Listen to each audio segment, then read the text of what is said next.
18 mart kuni Urganch shahrida kasbiy ta'lim muassasalari jamoalari o'rtasida siz ekologiyaga oid qonunlarni bilasizmi? Ko'rik tanlovining respublika bosqichi bo'lib o'tdi. Unda 14 ta hududdan kelgan 140 nafar yoshlar 4 ta shart bo'yicha bellashdi. Xorazm viloyatidagi ushbu muhtasham drama teatrida tanlovning final qismi o'tkazilmoqda. Unda fevral oyida bo'lib o'tgan viloyat bosqichi g'oliblari o'zaro bellashyapti.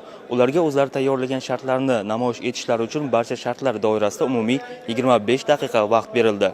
Birinchi shart bu bizning hudud deb nomlandi. Unda ishtirokchi jamoalar o'z hududlarining ekologik holati, eko va piknik madaniyati, hudud ekologiyasini yaxshilashga doir amalga oshirilayotgan ishlar hamda yoshlarning ekologiyaga bo'lgan munosabatini ochib berishlari lozim edi. Bu talablarni bajarishlari uchun esa ularga 5 daqiqa berildi. Ikkinchi shart intellektual ring. Unda har bir jamoa ekologik, ijtimoiy, siyosiy, huquqiy yo'nalishlardagi 10 ta savolga javob berishdi. Keyingi shart esa tomoshabinlarda o'zgacha qiziqish uyg'otdi. Sababi jamoalar ploging, iqlim o'zgarishi, daraxt ekish va kesish hamda suv muammolari bo'yicha ibratli sahna ko'rinishlarini namoyish qilishdi.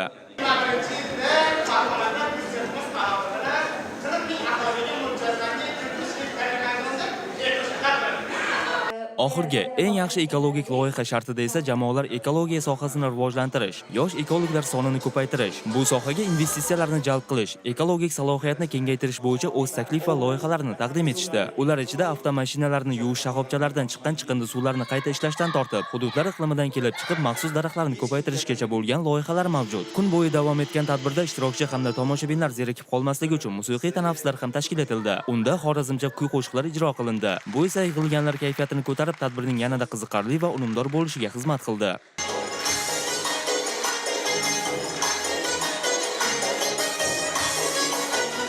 Tadbir yakunida hakamlar tanlovning respublika bosqichi g'oliblarini e'lon qildi. Unga ko'ra qizg'in, o'ziga xos intrigalarga boy o'tgan tanlovda 3-o'rin va 5 million so'mni Toshkent viloyati jamoasi, 2-o'rin hamda 10 million so'mni Xorazm viloyati jamoasi qo'lga kiritdi. Buxoro viloyati yoshlari mutlaq g'olib jamoa deb topildi. Ularga esdalik sovg'alari bilan birgalikda 15 million so'm pul mukofoti ham topshirildi.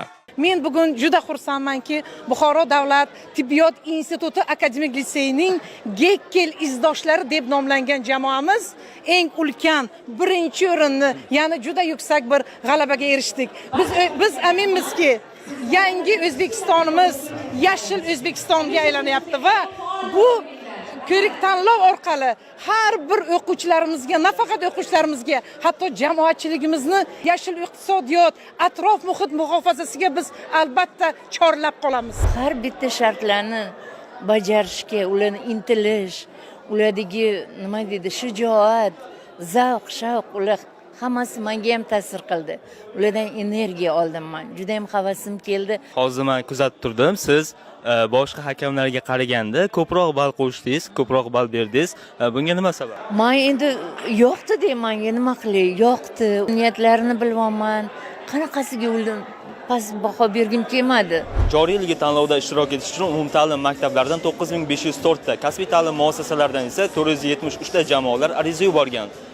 Ko'rik tanlov doirasida umumiy 80 mingga yaqin yoshlarni qamrab olishga erishildi. Bu ham ularning huquqiy savodxonligini hamda ekologik madaniyatini oshirishga xizmat qiladi.